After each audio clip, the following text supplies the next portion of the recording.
may isang bagay na dapat huwag mong gawin pag ikaw ay malungkot. What is that one thing that you should not do when you are sad and disappointed? Do not make any major decision.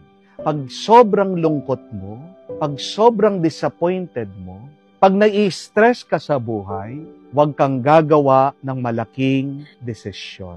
Amen? Because when you are at the lowest in your life, and if you make a major decision, you will choose the wrong thing.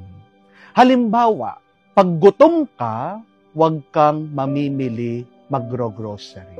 Why? Because you will pick the wrong thing. Amen? Pag desperado ka, wala kang trabaho, huwag kang magja-job hunting. Amen?